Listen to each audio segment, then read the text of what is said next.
iwe mudhara utogara zvako uchiverenga bhuku ndichikwara nebasa apapo chikafu chiri kuti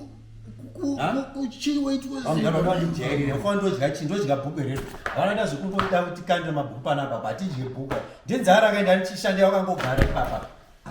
wada kundijairira mudhara iro handiti undikwaniri chikurumidza kusimuka ipapapa aiwa undiudze zvekuita ndachikurumidza kusimuka ipapapo handiti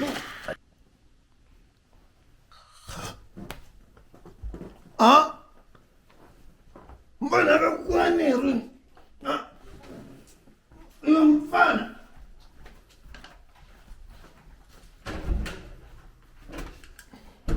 iwe mfana uneshuwa kuye kupi kwangu chindirowewo unezera nini reo iwe mfana yo handizvidi zvekuti uye kuhope uchindishungurudza uneziva kuti ndirani rini kondeipiko indaita sei nai mudhara handizvidi zvekuti uye kuhope uchindishungurudza uneziva kuti ndirani rini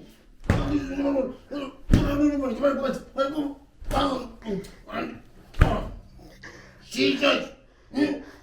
kuya kuhope kwangu ukwani mvaa kuya kuhope kwangu uchindirowa iwe handidi munhu anoya kuhope kwangu achindishungurudza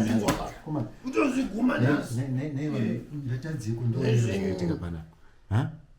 asi tomboziva chiri munhu anongoya achindirowa ndauya kuhope kupi zvinhu zvacho zvakatongoma izvo handiti musakanga nokusubscribe zvenyu team ndiri pama1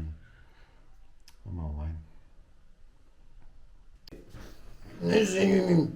is it normal? It's not normal kuti munhu anoyachikurowa bcause ndozvaanenge achigaya. Don't forget to subscribe, like and share. Mungoramba muchitisapota timu rangu ukwane mfanayo